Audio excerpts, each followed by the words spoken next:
안녕하세요, IB 스튜디오 유한혜입니다. 이번 아이폰 13 카메라 성능이 역대급이라고 주목을 받고 있죠. 더 커진 센서 면적, 더 커진 카메라, 더 좋아진 성능, 추후에 초점을 바꾸는 시네마틱 모드, 프로레즈 지원 등 항상 호들갑을 떠는 애플의 광고가 낯뜨거울 때도 있지만, 그런 광고를 보고 지갑을 여는 제 모습을 볼 때면 애플이 좀 얄밉기도 하고 또 대단하기도 합니다. 며칠간 아이폰 13 프로로 촬영하면서 느낀 점을 간단히 말씀드려보고, 스마트폰으로 촬영할 때 도움이 되는 팁들에 대해서 말씀드려볼까 합니다.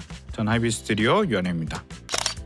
첫 번째 팁은 렌즈에 대한 이해도 높이기입니다. 요즘 카메라 보면 렌즈가 여러 개죠. 아이폰 13 프로의 경우에는 렌즈가 3개예요. 0.5배의 13mm, 1배율의 26mm, 그리고 3배율의 77mm 렌즈가 있습니다. 렌즈 선택은 영상의 주제와 표현의 방식에 많은 영향을 미쳐요. 사람의 시각과 비슷한 화각대인 35mm 렌즈만을 사용해서 영화를 만드는 감독도 있고요. 화각에 대한 이해도를 높이기 위해서 줌 렌즈보다는 단 렌즈만 고집하는 감독도 있습니다. 다양한 시네마틱 요소들과 더불어서 렌즈 역시 스토리텔링에 직접적인 영향을 미치는 만큼 제대로 활용하는 게 중요합니다. 우선 초광각 13mm입니다. 초광각은 피사체 주변에 어떤 것들이 있는지 한꺼번에 담아주기 좋은 화각이죠. 그래서 이스타블리싱 샷, 그러니까 설정 샷에 쓰기 좋죠. 즉 인트로씬으로 사용해서 영상의 주제를 보여주고 주제와 피사체 간의 관계를 보여줄 수 있는 좋은 화각입니다. 해당 영상의 장소를 보여줄 수도 있고 영상의 톤도 한꺼번에 보여줄 수가 있어요. 파이널 킷 영상을 보면서 한번 예를 들어 볼게요.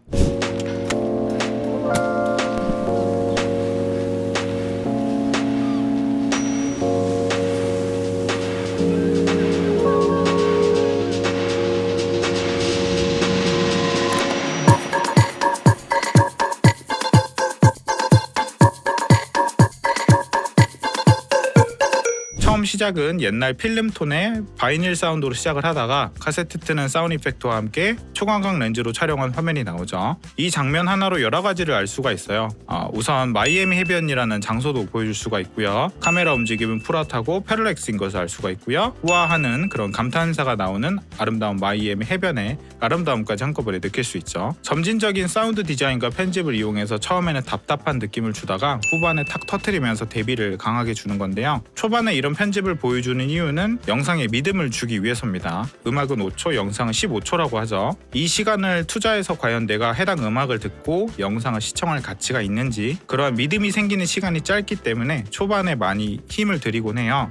역시 업계 최고다운 연출 센스입니다. 또한 초광각 렌즈는 클로즈업과 풍경을 한꺼번에 담을 수도 있어요. 초광각은 화면에 워낙 담기는 게 많아서 사용하기 까다로운 화각입니다. 초보자와 실력을 가르는 중요한 차이점 중 하나가 화면에 불필요한 것들이 없이 촬영하는 것, 즉 데드 스페이스가 없이 핵심적인 피사체, 주제만 화면에 잘 보여주는 게 중요한데, 초광각이라서 화면에 담기는 게 많다 보니까 신경 쓸 게 좀 많아지는 화각이죠.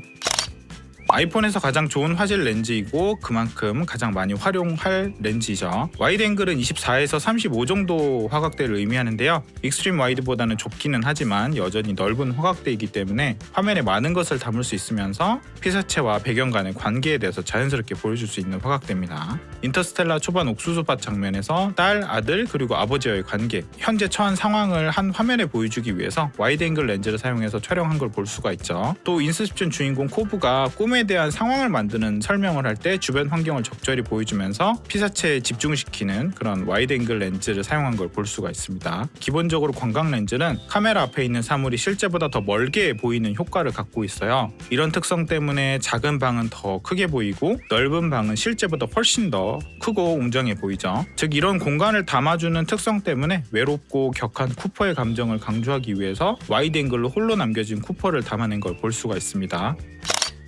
보통 70mm 이상은 망원이라고 부르고요. 줌이 어느 정도 되어 있는 화각이라서 멀리 떨어진 피사체를 촬영할 때 주로 쓰죠. 앞에 두 렌즈와 가장 큰 차이점을 꼽으라고 하면 저는 분리라고 얘기를 하고 싶어요. separation이죠. 줌이 된 상태라서 초점이 맞은 피사체 이외에 배경을 블러 처리할 수도 있고 더불어 화면 압축을 통해서 배경과 피사체 간의 스토리텔링까지 한꺼번에 할 수 있기 때문입니다. 이렇게 배경이 블러되면 자연스럽게 집중이 돼서 주제를 강조하기 훨씬 편해집니다. 단순히 피사체에 가까이 가지 못하는 환경적인 제한 때문에 사용할 때도 있지만 망원만의 화면 압축을 이용해서 배경을 훨씬 더 크게 보이게 할 수도 있습니다. 피사체와 배경 간의 사이즈 차이를 이용해서 스토리텔링에 더 도움을 줄 수도 있고요. 아이폰의 77mm 망원의 경우는 센서가 큰 카메라들처럼 드라마틱한 배경 흐림을 기대할 수는 없지만 어느 정도 배경 흐림 느낌을 낼 수 있고요. 다만 메인 카메라만큼 화질이 좋지 못하기 때문에 광량 확보에 신경 써서 노이즈가 화면에 들어가지 않도록 주의해야 합니다.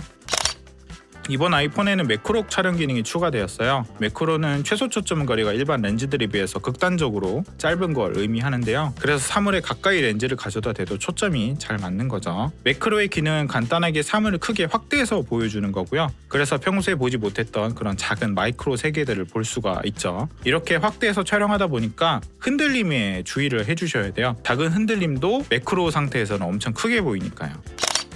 두 번째 팁은 서드파티 앱의 활용인데요. 모든 제조사마다 동일한 얘기긴 한데 화질과 용량에 적절한 그런 스윗스팟을 찾기 위해서 세팅값을 맞추어 두었습니다. 쉽게 말하면 너무 고화질로 촬영하면 용량이 감당이 안 되기 때문에 화질 저하가 심하지 않으면서 용량도 많이 잡아먹지 않는 그런 스윗스팟 포인트로 세팅값을 잡아둔 거죠. 기본 앱에서는 안 되는 서드파티 앱만의 다양한 특징들이 있어요. 기본 아이폰 카메라의 경우 앱에서 화이트 밸런스나 ISO, 셔터 스피드 등을 바꿀 수가 없어요. 여전히 바꿀 수 있는 건 노출하고 초점 정도밖에 없거든요. 후보정으로 바꾸려는 시도보다는 촬영에 더욱 신경 써야 좋은 결과물이 나오기 때문에 세부 설정을 바꿀 수 있는 건 큰 장점입니다. 제가 사용하는 앱은 필믹 프로인데요. 인앱 구매를 통해서 로그도 사용할 수 있긴 해요. 다이나믹 레인지가 살짝 넓어지는 대신에 색 정보를 손해보기 때문에 저 같은 경우에는 로그를 구매하지는 않고 그대로 사용을 하고 있습니다. 그리고 프로레즈로 촬영하게 되면 해당 로그 기능도 사용이 안 돼서 저는 그냥 기본으로만 사용하고 있어요. 참고로 프로레즈 4K 해상도까지 쓰시려면 256GB 이상 아이폰 구매하셔야 됩니다. 용량 때문인지 128GB는 풀 HD밖에 지원하지 않아요. 그도 그럴 게 1분에 5.5GB씩 잡아먹기 때문에 128GB로는 아마 얼마 촬영도 못할 거예요.